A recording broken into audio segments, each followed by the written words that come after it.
Hello student, मैं सचिन आप सभी का स्वागत करता हूं अपने यूट्यूब चैनल पॉलिटेक्निक क्लास में।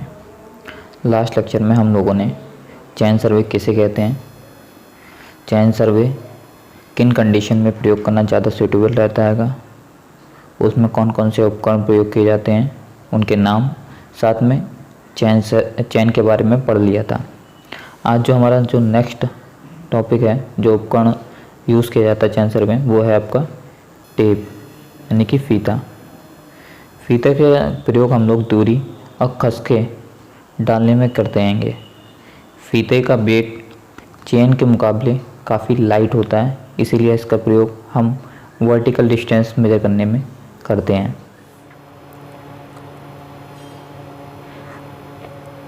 उसके बाद है आपका टाइप्स ऑफ टेप कि टेप आपके कितने प्रकार के होते हैं।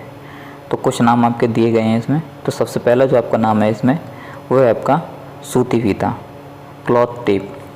क्लॉथ टेप आपका कहते हैं सूती कपड़े का बना होता है। इसमें कहते हैं आपके सूती कपड़े का 12 से 15 mm चौड़ी पट्टी काट कर उसके ऊपर वार्निश कर दी जाती है, और उस वार्निश के ऊपर आपके जो मीटर, सेंटीमीटर या फुट में कहते हैं आपके जो निशान हैं वो बना लिए जाते हैं। इनका प्रयोग जनरली आजकल नहीं किया जाता है, क्योंकि ये जो फीते हैं वो पानी में डालने पर अपनी जो स्टैंडर्ड लेंथ है, यानी कि जितनी लंबाई में इन्हें बनाया जाता है उस लंबाई को ये खो देते हैं। इसके अलावा अगर हम ज़्यादा कहते हैं फोर्स के साथ खींचते हैं तो उनके टूटने का और साथ में उनकी लंबाई बढ़ने का डर बना रहता है। जो नेक्स्ट है आपका वो है आपका मेटालिक टेप। मेटालिक टेप में कहते हैं आपका, इसमें क्या करते हैं, जो आपका लेनिन का धागा होता है, लेनिन का धागा और साथ में कहते हैं धातु के महीन वायर को बुन करके आपका 10 से 15 mm चौड़ी पट्टी बनाई जाती है, और उस पट्टी के ऊपर वार्निश कर दी जाती है। और वार्निश के बाद उस पर क्या कहते हैं हम लोग, जो आपके मीटर, सेंटीमीटर के निशान को बना लिया जाता है। क्योंकि इसमें कहते हैं आपका धातु के तार पड़े होते हैं, महीन तार, इसीलिए इसको मेटालिक टेप कहा जाता है। ये टेप आपका 10, 15, 20, 30 और 50 मीटर में उपलब्ध होता है। जो नेक्स्ट आपको इसमें टेप है वो है स्टील टेप। स्टील टेप आपको क्या है, ये आपकी इस्पात की पत्ती का बना होता है। ठीक है, इस पत्ती के ऊपर आपकी पेंट करके इसके ऊपर पेंट कर लिया जाता है, और पेंट करने के बाद उसमें आपके क्या है मीटर, सेंटीमीटर और इंच में कहते हैं निशान बना लिए जाते हैं। ये आपको कहते हैं 1 मीटर, 2 मीटर, 5, 10, 20, 30 मीटर में लंबाई में उपलब्ध होता है। नेक्स्ट जो आपका है वो है इनवायर टेप। ये टेप आपका कहते हैं निकेल और इस्पात के मिक्सचर से बना होता है। इसमें 36% आपकी निकेल होती है और 64% आपको कहते हैं इस्पात को मिक्स करके बनाया जाता है। इनका जो रेखीय प्रसार गुणांक है वो आपकी बहुत कम होता है, इसीलिए इसका जो प्रयोग किया जाता है आपका generally high precise distance measure करने में किया जाता है। ये आपको कहते हैं 30, 50 और 100 मीटर की लंबाई में उपलब्ध होता है। जो नेक्स्ट इंस्ट्रूमेंट आपको कहते हैं कि चैन सर्वे में यूज़ किया जाता है, उसका नाम है एरो, सुआ या तीर। ठीक है, सुआ आपको कहते हैं 4 mm मोटी इस्पातीय तार से मिलकर बना होता है। इसका एक सिरा आपका नुकीला और दूसरे सिरे पर आपके कहते हैं 5 सेंटीमीटर व्यास के आपका लूप बना होता है। ठीक है, इसका जो हम प्रयोग करते हैं वो दूरी मापन में उनकी निशानदेही, मतलब उनकी पहचान के लिए किया जाता है कि कितनी बार आप उस चैन को डाल चुके हैं। ठीक है, एक बार में जब हम चैन सर्वे करने जाते हैं तो 10 सुए लेके जाते हैं, यानी कितने 10 एरो लेकर के जाने का प्रावधान है। ठीक है, नेक्स्ट इंस्ट्रूमेंट जो आपका कहते हैं चैन सर्वे में यूज़ किया जाता है वो है आपका रेंजिंग रॉड। ठीक है, इसका जो हम प्रयोग करते हैं वो स्टेशन को दूर से देखने यानी कि पहचानने के लिए, साथ में जो आपके लाइन होती है सर्वे लाइन, उनके बीच में मिड पॉइंट स्थापित करने के लिए। ये मिड पॉइंट इसलिए स्थापित किए जाते हैं, जब आप कहते हैं दूरी मापन करेंगे तो आप जो है दूरी एक सीधी रेखा में, यानी कि आप कह सकते हैं कि जो दूरी मापन कर रहे हैं उनकी सीधाई नापने के लिए आप कहते हैं कि रेंजिंग रॉड का प्रयोग करते हैं। रेंजिंग रॉड आपके कहते हैं लोहे के पाइप यानी कि पोल का, या फिर कहते हैं कि लकड़ी का बना हो सकता है। ठीक है, ये आपको कहते हैं 2 से 3 मीटर की लंबाई में उपलब्ध होता है। इसका जो डाया है वो आपका कहता है 30 mm का होता है। इसका जो निचला सिरा है वो आपका नुकीला होता है। ठीक है, साथ में इसकी पहचान के लिए इसको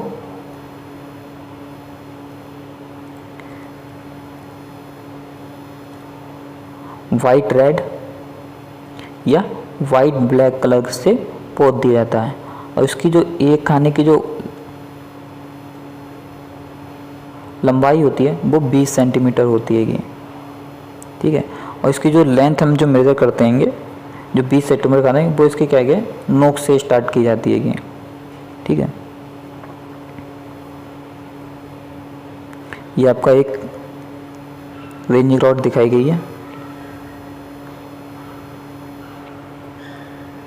ठीक है, ये आपके वाइट ब्लैक कलर से या फिर वाइट रेड कलर से पोते होते हैं। और इसकी जो लंबाई है वो आपकी कितनी होती है 20 सेंटीमीटर होती है। ठीक है, ये ऊपर झंडी लगा दी जाती है कि जब आपकी डिस्टेंस जो आपकी रेंजिंग रॉड है वो 200 मीटर से तो 200 मीटर डिस्टेंस से क्लियर यानी कि साफ दिखाई देती है। लेकिन विजिबिलिटी बढ़ाने के लिए इसके ऊपर क्या आएगा, आपकी जो फ्लैग होते हैं 25 बाई 25 सेंटीमीटर के फ्लैग लगा दिए जाते हैं, जिससे आपकी जो रेंजिंग रॉड है वो अधिक दूरी से भी आपको साफ तौर से दिखाई दे सके।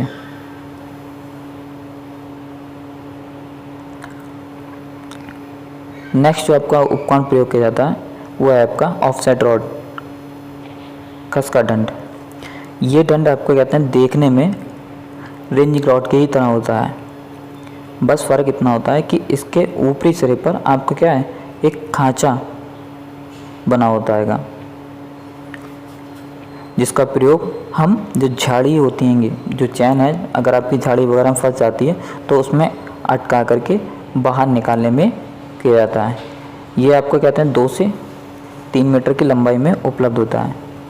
साथ में इसका प्रयोग हम खसके डालने में करते हैं, ऑफसेट डालने में किया जाता है, इसीलिए से हम क्या है ऑफसेट रॉड भी कहते हैं। ये आपको दिखा रखा है, ये जो हुक दे रखा है, ये जो खांचा दे रखा है। ठीक है, इसी में कहते हैं हम चैन को फंसा करके किसी भी झाड़ी में से बाहर निकाल सकते हैं। नेक्स्ट जो आपका इंस्ट्रूमेंट है वो है खूंटी या कास्ट हथौड़ा, पैग या मैलेट। ठीक है, खूंटी क्या है आपकी कहते हैं जो स्टेशन होते हैं उनकी पहचान के लिए लगाई जाती हैं। कि मान लीजिए आपने जो स्टेशन है वो आप बाद में जब कहते हैं सर्वे वर्क एक दिन में कंप्लीट नहीं होता है तो आप दूसरे दिन आते हैं तो उसको क्या है जो सर्वे स्टेशन है उनको आपको ढूंढने की ज़रूरत पड़ती है। तो उनकी पहचान के लिए सर्वे स्टेशन पे आपकी क्या है लकड़ी की खूंटी गाड़ दी जाती है, और साथ में उसके ऊपर क्या है जो खूंटी होती है उसके ऊपर स्टेशन का नाम या संख्या वगैरह जो भी होती है वो लिख दी जाती है। ठीक है, खूंटी आपकी 15 से 20 सेंटीमीटर लंबाई में उपलब्ध होती है। इसका जो शीर्ष होता है यानी कि जो हेड है वो आपका 5 बाई 5 सेंटीमीटर का वर्गाकार होता है, और इसका जो निचला सिरा आएगा बॉटम वो आपको कैसा होता है नुकीला होता है। ठीक है, ये आपकी ज़मीन से 5 सेंटीमीटर ऊपर रखी जाती है, जिससे जब आप कहते हैं फील्ड में जाएं तो आपको जो सर्वे स्टेशन है उनको ढूंढने में कोई दिक्कत ना हो। कास्ट हथौड़े का प्रयोग हम जो आपकी लकड़ी की खूंटी होती हैं उनको ज़मीन में गाड़ने में करते हैं, क्योंकि अगर हम लोहे के या मेटल के कहते हैं हथौड़े से लकड़ी के खूंटी को अगर ज़मीन में गाड़ते हैं तो उनके क्या है खूंटी के फटने का डर रहता है ना। जो नेक्स्ट आपको उपकरण चैन सर्वे में प्रयोग किया जाता है उसका नाम है साहुल प्लम बॉब। ठीक है, इसका प्रयोग जब हम कहते हैं मान लीजिए अगर हम चैन सर्वे स्लोपी एरिया में यानी कि ढालू एरिया में कर रहे हैं तो वहाँ पर जब हम रेंजिंग रॉड को गाड़ते हैं तो वो ठीक वर्टिकल डायरेक्शन में है या नहीं है, इसकी जांच करने में करते हैंगे। ठीक है, ये आपका कहते हैं शंकुनुमा होता है और इसके शीर्ष पर एक क्या है, डोरी बंधी रहती है कि ठीक है। साहुल की डोरी को पकड़कर जब हम लटकाते हैं तो उसका जो निचला नुकीला सिरा होता है वो ठीक वर्टिकल रेखा को दर्शाता है। ठीक है,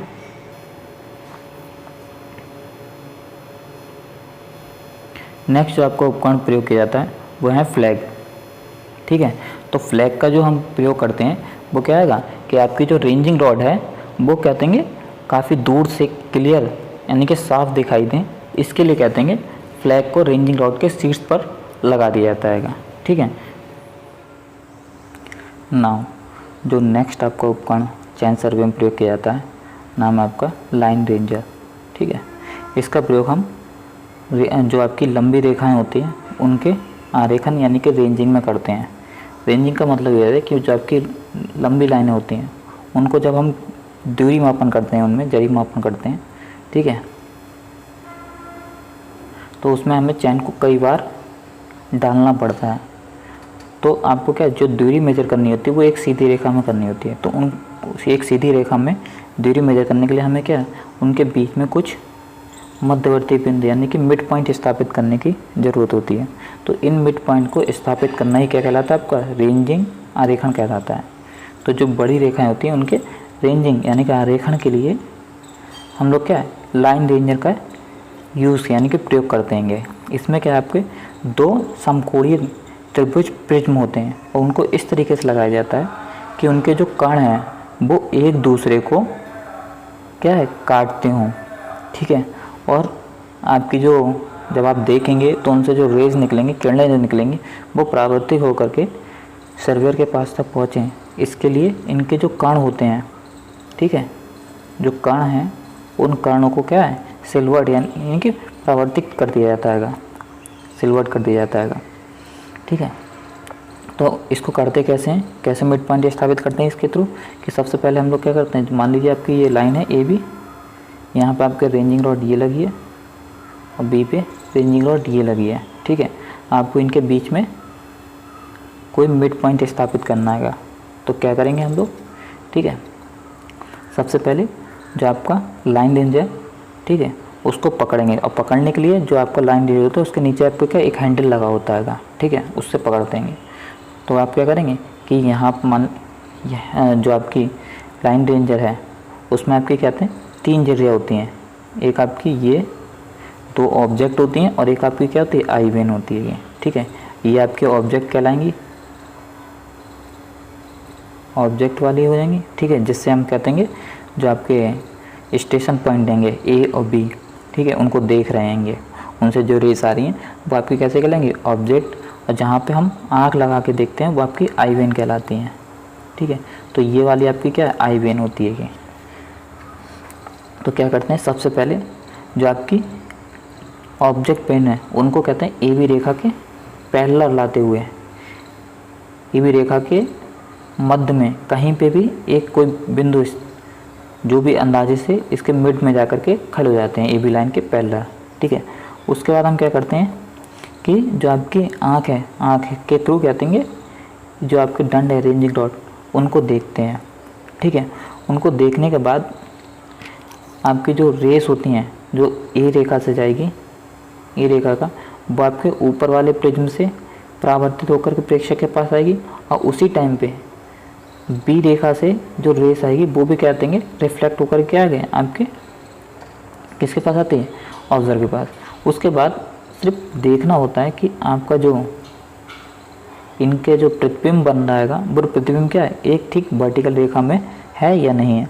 अगर नहीं है तो जो प्रेक्षक है जो ऑब्जर्वर है उसको क्या है आगे पीछे थोड़ा बहुत हटता रहना होगा जब तक कि जो प्रतिबिंब है एक स्टेशन का और बी स्टेशन का वो ठीक एक वर्टिकल रेखा में ना आ जाए।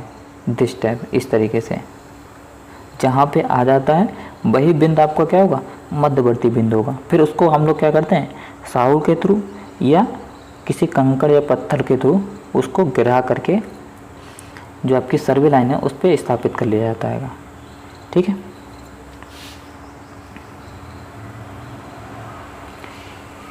नेक्स्ट क्या है, ये तो आपका उपकरण लाइन रेंजर के थ्रू हो गया कि मध्यवर्ती बिंदु स्थापित है। जो नेक्स्ट टॉपिक है आपका इसमें वह है कि किस जरीब या फीते के थ्रू लंब डालना। ठीक है, तो इसमें आपकी दो कंडीशन होती हैं कि मान लीजिए ये कोई सर्वे लाइन है, ठीक है, ए और बी। ठीक है, पहली कंडीशन बनती है कि जो सर्वे लाइन है उसके किसी भी पॉइंट है आपका ये सी, इससे लंब डालना। ठीक है, दूसरी कंडीशन क्या होती है कि आपकी जो सर्वे लाइन है, ठीक है, उसके बाहर कोई बिंदु स्थित है। ठीक है, मान लीजिए कोई पॉइंट है आपका पी पॉइंट है, इस पी पॉइंट से आपको क्या होगा, जो सर्वे लाइन है उस पर लंब डालना है। ठीक है, तो ये आपकी दो कंडीशन बनती हैं जिनके थ्रू हमें कहते हैं लंब डालना होता है। या तो कोई सर्वे लाइन है उसी पर कोई बिंदु स्थित है उससे आपको लंब निकालना होता है, या फिर सर्वे लाइन के बाहर कोई बिंदु स्थित है वहाँ से आपको क्या आएगा, लंब डालना होता है सर्वे लाइन पर। ठीक है, तो पहली कंडीशन देख लेते हैं कि आपको पहली कंडीशन क्या है कि आपकी कोई सर्वे लाइन है उस पर कोई पॉइंट है आपका सी, यानी कि जो बिंदु है सी, उससे आपको क्या है, लंब निकालना है। ठीक है, तो इसके लिए हम लोग क्या 3, 4, 5 मेथड का यूज़ करते हैं। 3, 4, 5 मेथड का यूज़ किया जाता है। इस मेथड में क्या होता है, इसमें ये मेथड आपका ट्रिग्नोमेट्री पर आधारित है। ठीक है, आप लोगों ने पढ़ा होगा कि जो आपका समद्विबाहु त्रिभुज होता है, समद्विबाहु समकोण त्रिभुज जो होता है, अगर इसका जो बेस आपका 3 है और आपका जो लंब है वो 4 है तो उसका कर्ण कितना होता है आपका 5 मीटर का होता है। ठीक है, तो ये जो मेथड है वो इसी पे ही बेस्ड है। ठीक है,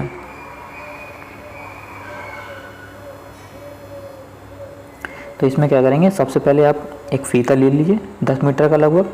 ठीक है, फीता लेने के बाद जो आपका स्टेशन है, बिंदु है सी, उससे 3 मीटर की दूरी पे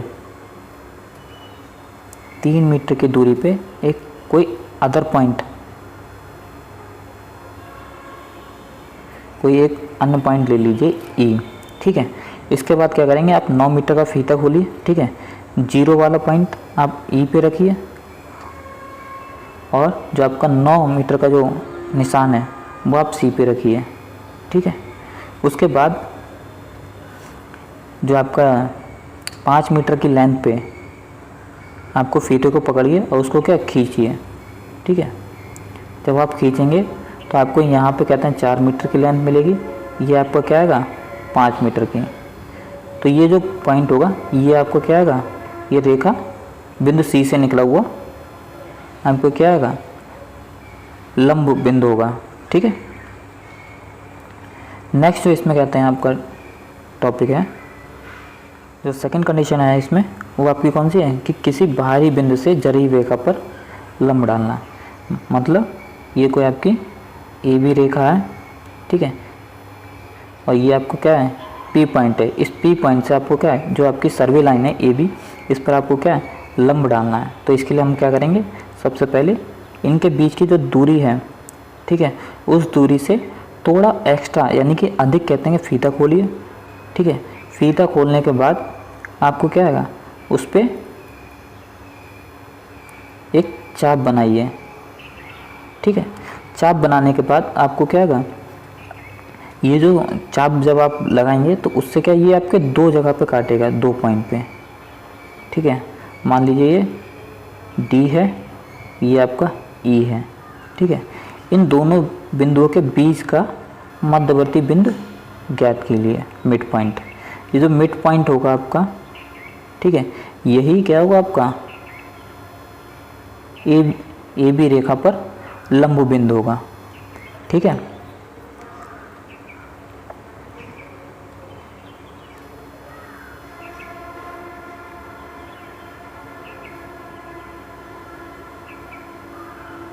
नाउ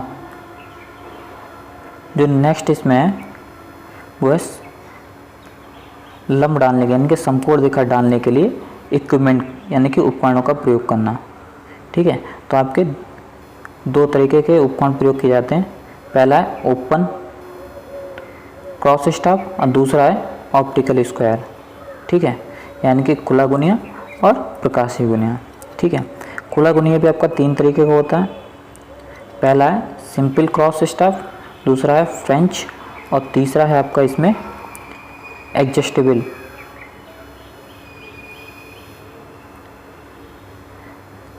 समायोज्य गुनिया। ठीक है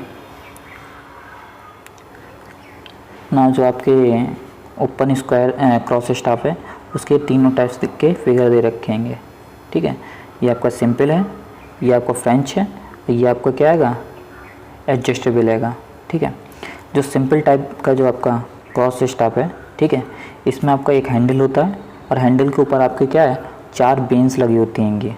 ठीक है, 4 वर्टिकल भुजाएं होती हैं और उन वर्टिकल भुजाओं में आपके क्या है बेन्स यानी कि झिर्रियाँ कटी होती हैं। ठीक है, 2 में आपकी महीन झिर्री कटी होती हैं। ठीक है, और बाकी जो 2 होती हैं उनमें आपकी क्या है चौड़ी झिर्री कटी होती हैं। चौड़ी झिर्री वाले में आपके कहते हैं घोड़े का बाल या फिर आपको क्या है जो महीन धागा है वो बंधा रहता है। ठीक है, तो इन 4 से आपकी 2 तरीके की 2 दृष्ट रेखाएं बनती हैं। ठीक है, एक आपकी ऑब्जेक्ट की होगी और एक आपकी किसकी होगी आई की होगी। ठीक है, तो इसमें हम लोग सबसे पहले क्या करते हैं, मान लीजिए आपकी सर्वे लाइन है। ठीक है, इस सर्वे लाइन से आपको क्या लंब निकालना है। तो इसके लिए हम लोग क्या करेंगे, सबसे पहले तो आपकी ए बी रेखा है। ठीक है, इस ए बी रेखा के पैरेलल किन्हीं 2 झिर्रियों को हम लेके आ जाते हैं। जो महीन, मान लीजिए जो महीन वाली झिर्री को हम लोग क्या आएगा ए बी रेखा के पैरेलल लेके आ गए। उसके बाद जो आपकी जो बाकी 2 जो झिर्रियाँ होंगी वो झिर्रियाँ आपकी क्या होंगी इस ए बी रेखा पर लंब को शो करेंगे। ठीक है, तो आपको क्या करना है, सिर्फ जो आपकी जो महीन वाली झिर्री हैं उनको क्या है आपको पैरेलल लेके आना है। और पैरेलल आने के लिए क्या है कि आपके जो यहाँ पे कहते हैं 2 रेंजिंग रॉड को गाड़िए। रेंजिंग रॉड को गाड़ने के बाद आप क्या आएगा कि जो आपका हैंडल को पकड़िए। हैंडल को पकड़ने के बाद उसको क्या है इनके बीच में ला करके किसी एक साइड में, चाहे ए से बी की तरफ या बी से ए की तरफ देखिए, और इसको क्या आएगा ए और बी के पैरेलल कर लीजिए। ठीक है, उसके बाद नेक्स्ट रीड में से आप देखिए ये जो आपको क्या करेगा ठीक 90 डिग्री पे लंब को शो करेगा। ठीक है, नेक्स्ट उपकरण है जिसका प्रयोग हम कहते हैं लंब या समकोण डालने में करते हैं, वो है आपका ऑप्टिकल स्क्वायर। ठीक है, ये आपको कहते हैं प्रिंसिपल ऑफ रिफ्रैक्शन पर कार्य करता है। ठीक है, ये 3 प्रकार का होता है, गोल प्रकाशीय गुनिया, भारतीय प्रकाशीय गुनिया और प्रिज्म प्रकाशीय गुनिया। ठीक है, इसमें सबसे पहले देख लेते हैं गोल प्रकाशीय गुनिया पे। ठीक है, गोल प्रकाशीय गुनिया क्या है आपका, इसमें आपको कहते हैं गोलाकार बॉक्स होता है। इसमें आपके 2 दर्पण कहते हैं इस तरीके से लगाए जाते हैं कि इनके बीच का जो एंगल है, जब आप इन्हें आगे के लिए बढ़ाएंगे, ठीक है, तो इनका जो बीच का एंगल है वो कितना होगा 45 डिग्री का होगा। ठीक है, इसमें आपको 3 झिर्री कटी होती हैं, 2 एक दूसरे के सामने और एक कहते हैं जस्ट इनके 90 डिग्री पे कटी होती है। ठीक है, इसे हम आई बेन बोलते हैं, नेत्रदर्शिका। ये आपकी ऑब्जेक्ट बेन होती है। और जो तीसरी जो झिर्री है इसको हम बोलते हैं समकोणक झिर्री। ठीक है, इसमें जो आपका कहते हैं ए दर्पण है ये आपका फुल्ली सिल्वर्ड होता है, और जो आपका बी दर्पण जो आपको कहते हैं ऑब्जेक्ट बेन के सामने लगा होता है। ठीक है, ये इसका जो टॉप पोर्शन है, ऊपर वाला पोर्शन आपका सिल्वर्ड होता है और नीचे वाला पोर्शन आपका कैसा होता है, इसमें आपका सादा होता है। ठीक है, आपका जो दर्पण ए है, ठीक है, ये आपका एडजस्टेबल होता है, मतलब इसे एक स्क्रू की सहायता से सेट किया जा सकता है। ठीक है, अब इसे यूज़ कैसे करते हैं, तो क्या करेंगे, मान लीजिए आपकी ये कोई सर्वे लाइन है। ठीक है, ये कोई सर्वे लाइन है। ठीक है, ये ए है, ये बी है। तो क्या करेंगे, सबसे पहले जो आपकी आई बेन और ऑब्जेक्ट बेन थी, ठीक है, तो हम क्या करेंगे आई बेन से देखेंगे बी वाले को। ठीक है, और इसको क्या आएगा ए बी के पैरेलल ले आएंगे। ठीक है, उसके बाद जो आपका अन्य सहायक जो होगा उसको कहते हैं हम अंदाजे से एक बिंदु पी पर जाने के लिए कहेंगे, जो कहते हैं ए बी लाइन पे लगभग क्या हो लंब हो, तो उसको क्या कहेंगे, इसको कहते हैं ए बी लाइन पे पी बिंदु पर आने के लिए कहा जाएगा। ठीक है। अब क्या करेंगे कि जब आप कहते हैं ये से इसको क्या कहते हैं, जो बी पॉइंट है, बी पॉइंट पे जो रेंजिंग रॉड है उसको हम बी पे लगे हुए, बी पर जो कहते हैं आपका दर्पण है उसके सादे वाले पोर्शन से देखते हैं, तो उसकी एक डिस्ट्रिक्ट आपको क्या सीधी दिखाई मिलती है, ठीक है। उसके बाद क्या होता है कि जो आपको कहते हैं पी पॉइंट पर जो रेंजिंग रॉड है, ठीक है, रेंजिंग रॉड का जो प्रतिबिंब है वो आपके कहते हैं ऑब्जेक्ट पे, मान लीजिए ये आपका ए है, ठीक है, ये आपका क्या है बी हैगा, ठीक है, ये ए दर्पण है, ये आपका बी है, ठीक है। तो यहाँ पे क्या आपका है, इससे जो आपकी रेज आएगी वो इससे टकरा करके, यानी कि इससे परावर्तित होकर के आपका बी पे टकराएगी, और उसके बाद आपको क्या है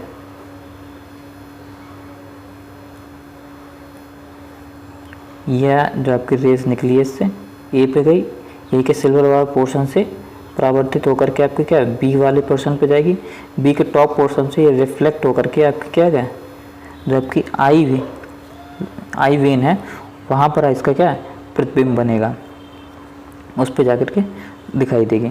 तो इसमें आपको क्या करना है कि आपको सिर्फ इतना देखना है कि इसका जो प्रतिबिंब है किसका पी पॉइंट का, पी पॉइंट पे जो रेंजिंग रॉड है और जो पी पॉइंट पे हैगी बी और पी पे जो आपको कहते हैं रेंजिंग रॉड लगी हुई है, ठीक है, उन दोनों का जो प्रतिबिंब है वो एक ठीक वर्टिकल रेखा में होना चाहिए, ठीक है। अगर नहीं है तो पी वाले जो सहायक है उसको क्या आएगा दाएं बाएं हटने के लिए कहा जाएगा, और तब तक कहा जाएगा जब तक कि इन दोनों का जो प्रतिबिंब है वो ठीक एक ऊर्ध्वाधर रेखा में नहीं आ जाता। जब आ जाएगा ये जो बिंदु होगा यही बिंदु क्या होगा आपका लंब बिंदु होगा, ठीक है ना।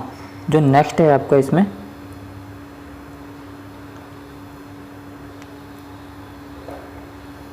भारतीय प्रकाशीय गुनिया, ठीक है,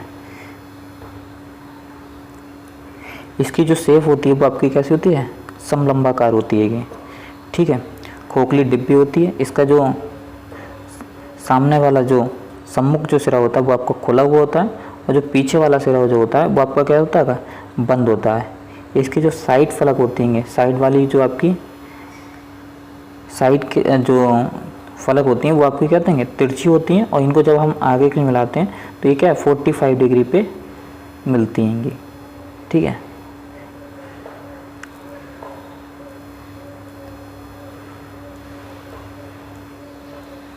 ये देख लिए, ये है इसका फिगर, ये आपकी क्या है इसका ये सम्मुख वाला जो सामने वाला सिरा है वो आपको क्या ओपन है, और जो पीछे वाला ये ब्लैक है ये आपको बंद होता है, ठीक है। इनकी जो साइड्स होती हैं, ठीक है, इनको जब हम आगे के लिए बढ़ाते हैं ये क्या है 45 डिग्री पे मीट करती हैं, ठीक है। ये आपके कहते हैं यहाँ पर ये आपके दो मिरर लगे होते हैं, ठीक है, ये आपके क्या है दो मिरर लगे होते हैं, और ये ऊपर क्या है इसमें झिर्री कटी होती हैं, यानी कि होल कटे होते हैं, ठीक है। तो इसका यूज़ कैसे करते हैं, सबसे पहले हम क्या करेंगे कि इसका जो खुला वाला सिरा है उसको ऑब्जेक्ट के सामने की तरफ रखा जाता है, मान लीजिए, ठीक है, ये ए बी लाइन है, इसमें आपका ये जो पी बिंदु है, ठीक है। तो हम क्या करेंगे सबसे पहले जो आपका किसी भी एक से या ए से या बी से, ठीक है, इसके पैरेलल कर लेंगे, ठीक है। पैरेलल का मतलब है कि आप क्या करेंगे ए पे खड़े हो जाइए, मान लीजिए ए पे खड़े हुए, और ए पे खड़े होने के बाद हमने क्या किया कि पी को देखा, जो ऊपर जाते हैं आपके होल्स हैं उनसे देखेंगे, ठीक है। देखने के बाद आपको क्या आएगा, आप जो है ए बी रेखा के समानांतर हो जाएंगे। उसके बाद आप क्या आएगा जो इसका जो सम्मुख वाला सिरा होगा वो आपको किसकी तरफ होगा पी पॉइंट पे होगा। तो अब आप क्या करेंगे कि जो आपके मिरर्स हैं उन मिरर से इस प्रतिबिंब को देखेंगे, यहाँ पे जो आपकी रेंजिंग रॉड होगी उसको देखेंगे। जब आप रेंजिंग रॉड को देखेंगे तो उसका क्या आएगा प्रतिबिंब जो है वो आपको क्या मिरर में बनेगा। तो और दूसरा कहते हैं आपको प्रतिबिंब किसका बनेगा इस पी पॉइंट का। तो आपको सिर्फ इतना देखना है कि इनका जो प्रतिबिंब है वो ठीक एक वर्टिकल रेखा में हो, ठीक है। और ये जो बिंदु होगा पी बिंदु होगा वही आपको क्या होगा लंब बिंदु होगा। अगर ठीक एक ऊर्ध्वाधर रेखा नहीं है तो आप इसको क्या दाएं बाएं जो आपका सहायक है उसको आप क्या दाएं बाएं घुमा करके उसको क्या एडजस्ट कर सकते हैं, ठीक है ना। जो नेक्स्ट आपको कहते हैं प्रकाशीय गुनिया प्रयोग किया जाता है लंब डालने में, वो आपका प्रिज्म प्रकाशीय गुनिया, ठीक है। ये देखने में आपको कहते हैं जो गोल प्रकाशीय गुनिया था उसी की तरह दिखता है। ठीक है, जो फ़र्क होता है वो होता है कि इसमें कहते हैं दर्पण की जगह पे आपके क्या प्रिज्म लगाए जाते हैं, और प्रिज्म की जो फलक होती हैं वो 145 डिग्री पर मिल रही होती हैं। ठीक है, और इसको किसी भी तरह की कोई भी एडजस्टमेंट की ज़रूरत नहीं होती है। बाकी जो प्रोसीजर है वो आपका सेम कहते हैं गोल प्रकाशीय गुनिया की तरह होता है। ठीक है, ये आपका एक प्रिज्म प्रकाशीय गुनिया दिखा रखा है। इसमें क्या है, ये आपकी आई वेन है, ये आपकी ऑब्जेक्ट है, और ये आपकी जो नेक्स्ट झिर्री जो है वो आपकी क्या होगी, नेक्स्ट झिर्री दिखा रखी है। ठीक है, इसमें क्या है आपका ये जो प्रिज्म है। ठीक है, सबसे पहले हम कहते हैं बी को देखेंगे, और इसके जो रेंजिंग रॉड का आपको प्रतिबिंब दिखाई देगा ऊपर वाले पे हिस्से पे। जो नेक्स्ट जो आपको कहते हैं ऑब्जेक्ट है, यानी कि जो आपने सर्वेक्षक को खड़ा किया है उसका प्रतिबिंब आपको यहाँ से रिफ्लेक्ट होकर के दिखाई देगा। तो यहाँ पे आपको क्या है, सिर्फ ये देखना है कि इनका जो प्रतिबिंब है वो एक ठीक वर्टिकल लाइन में होना चाहिए, यानी कि बी और जो नेक्स्ट ऑब्जेक्ट का जो है, तो इन दोनों का जो प्रतिबिंब बनेगा वो आपका क्या होगा, एक ठीक वर्टिकल रेखा में होना चाहिए। अगर है तो यही जो पॉइंट होगा वो पॉइंट आपको क्या होगा, लंब बिंदु होगा। ठीक है, नेक्स्ट जो इसमें आपका टॉपिक है वो है आपका रेंजिंग। ठीक है, तो रेंजिंग को मैंने अभी थोड़ी देर पहले बताया था कि जब हमें कहते हैं ये कोई लाइन है, रेखा की ए बी सर्वे लाइन है। ठीक है, इसके बीच में हमें दूरी मापन करना है, तो दूरी मापन के लिए हमें सीध में कहते हैं, एक सीधी रेखा में कहते हैं दूरी मेजर करनी होती है। अगर हम ऐसा नहीं करते हैं तो क्या होगा कि अगर इस तरीके से या इस तरीके से फिर इस तरीके से लेंगे तो जो आपकी ए बी रेखा है उसकी जो डिस्टेंस है वो हमें क्या है, ज़्यादा मिलेगी। ठीक है, तो इसके लिए हमें क्या होती है कि हमें ज़रूरत होती है जो आपकी लाइन है, सर्वे लाइन है, उसके बीच में कुछ मध्यवर्ती बिंदु स्थापित किए जाएं। ठीक है, तो रेंजिंग क्या होती है कि जो आपकी ए बी रेखा है उनके बीच में कुछ मध्यवर्ती बिंदु स्थापित करना आपका रेंजिंग कहलाता है। ठीक है, अब इसके 3 मेथड हैं। कौन कौन से, एक है आपका डायरेक्ट मेथड, दूसरा इनडायरेक्ट मेथड, और तीसरा जो है रैंडम लाइन मेथड। ठीक है, रैंडम लाइन मेथड भी आपका एक इनडायरेक्ट मेथड का ही टाइप है, लेकिन इसे अलग से पढ़ते हैं। फर्स्ट है आपका डायरेक्ट रेंजिंग। इसमें आपको ये मेथड कभी यूज़ किया जाता है जब आपके ए और बी दोनों पॉइंट एक दूसरे को दिखाई देते हैं, यानी कि जो ए और बी स्टेशन बिंदु अगर वो आपको आपस में दिखाई दे रहे हैं तब हम कहते हैं डायरेक्ट रेंजिंग का प्रयोग करते हैं। ठीक है, ये आपकी 2 तरीके से की जाती है, आँखों के द्वारा, और दूसरा क्या है, लाइन रेंजर के द्वारा। लाइन रेंजर के द्वारा हम पहले ही पढ़ चुके हैं, अब देखेंगे आँखों के द्वारा। तो आँखों के द्वारा क्या है, मान लीजिए एक रेंजिंग रॉड यहाँ पे आपकी गई है और एक रेंजिंग रॉड क्या है आपकी यहाँ पे गई है। आप ठीक 20 मीटर के, अगर आपके पास 20 मीटर का फीता है या 20 मीटर की चैन है, तो 20 मीटर के दूरी पर एक सहायक को यहाँ पर रेंजिंग रॉड लेकर के खड़ा कर दिए लगभग मिड में। उसके बाद यहाँ से हम क्या आएगा, जो आपकी आँख है उसके थ्रू यहाँ से हम क्या आएगा, इन रेंजिंग रॉड को देखेंगे। तो ए और बी को जब हम देखेंगे तो बीच वाला का जो प्रतिबिंब है वो तीनों एक सीधी रेखा में होनी चाहिए। अगर सीधी रेखा में नहीं है तो आप क्या करेंगे, जो आपका बीच में जो आप पी पॉइंट हैगा, ठीक है, उस पर जो आपने रेंजिंग रॉड लेकर सहायक को खड़ा किया उसको दाएं बाएं हटने के लिए कहा जाएगा। कब तक करेंगे, जब तक कि ये जो आपका ए पी और बी पे जो रेंजिंग रॉड है वो तीनों एक सीधी लाइन में नहीं जाती हैं। जहाँ आ जाती हैं वही पॉइंट आपको क्या मिड पॉइंट होगा इसका। ठीक है,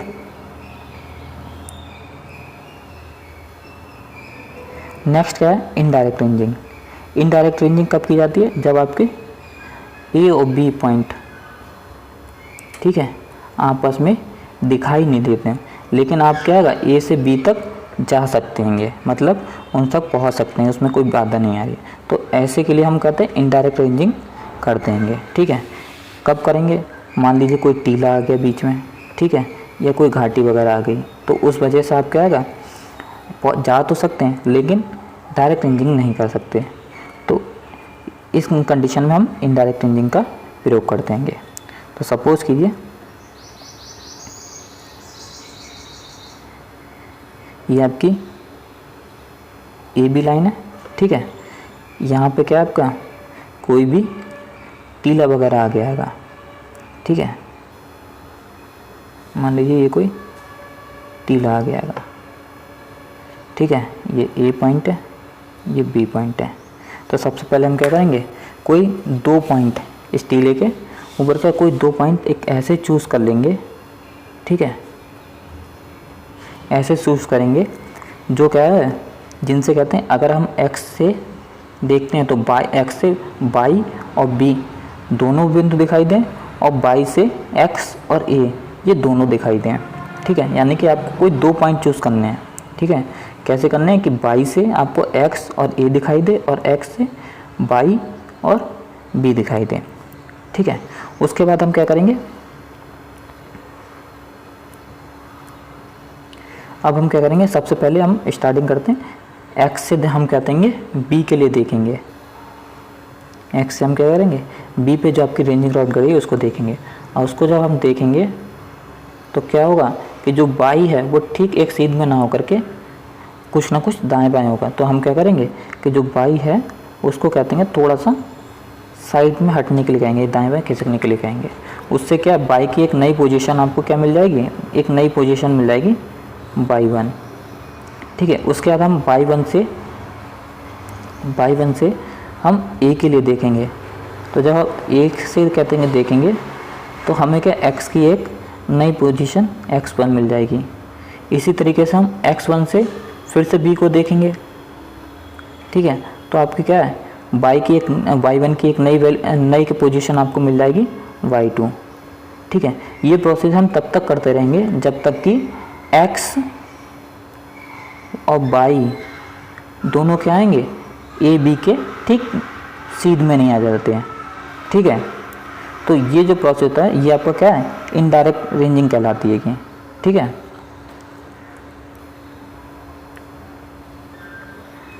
ये देख लीजिए, ये आपका कहते हैं टीला दिखा रखा है, ठीक है। सबसे पहले हम ये इन दोनों 2 पॉइंट आपके x और y चूज़ किया, ठीक है। ऐसे चूज़ करेंगे कि x से आपका y और v दोनों दिखाई दे, y से a और x दिखाई दें, ठीक है। उसके बाद हम क्या करेंगे, हमने y से x को इन्होंने y से आपको क्या दिखाएगा, a को देखा तो आपकी x की एक नई पोजीशन x1 मिल गई, ठीक है। फिर उसके बाद x1 से b को देखेंगे तो y1 की एक नई पोजीशन y2 मिल जाएगी। इसी तरीके से हम फिर से कहते हैं y2 से a को देखेंगे तो x2 की मिलेगी, ठीक है। और उसके बाद आपको क्या x से हम कहते हैं जब b को देखेंगे तो y की एक नई पोजीशन मिल जाएगी। कंटिन्यू हम इसको जब पूरा करते जाएंगे तो एक टाइम ऐसा आएगा कि जो x और y हैं वो a और b के ठीक एक सीध में होंगे, ठीक है। उसके बाद हम क्या इनके बीच में जो दूरी मेजरमेंट है वो हम कर सकते हैं। नेक्स्ट जो इसमें मेथड है वो है आपका रैंडम लाइन मेथड। इस मेथड को हम कब चूज़ करते हैं कि मान लीजिए कि ए और बी जो पॉइंट हैं, ठीक है, वो आपको दिखाई भी नहीं दे रहे हैं और उन तक आप कहते हैं जा भी नहीं सकते हैं। तो उस केस में हम कहते हैं रैंडम लाइन मेथड करते हैं। इसमें हम क्या करते हैं, ठीक है, ये कोई बाधा है, इसको पार करके आप ना तो ये बी पॉइंट आपको दिखाई दे रहा है ना ही कहते हैं आप वहाँ तक जा सकते हैं। तो सबसे पहले क्या करेंगे कि जो बाधा है उससे बचते हुए कोई भी रैंडमली एक लाइन डाल लेंगे, ठीक है। और उस लाइन से हम कोई एक ऐसा बिंदु चूज़ करेंगे जो बिंदु आपको कहते हैं बी से जब हम उससे हम कहते हैं लंब डालें तो वो बी को टच करें, ठीक है। ये 90 डिग्री का कोण, जब आप कहते हैं ये आपका B1 मान लेते हैं, ठीक है। तो जब इससे पॉइंट से हम इस पर लंब डालेंगे तो वो क्या करेगा, आपका B को टच करें, एक ऐसा पॉइंट दूंगे।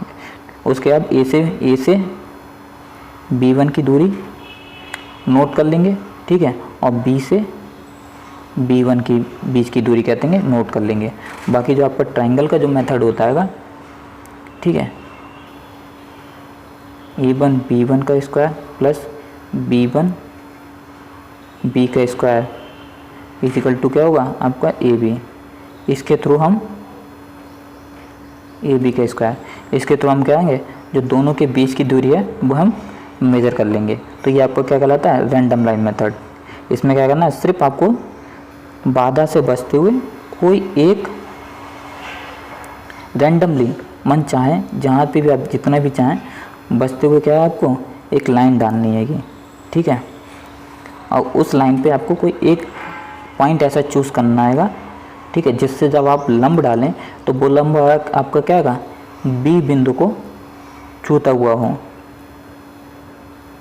बी बिंदु को क्या टच करता हुआ हो, ठीक है।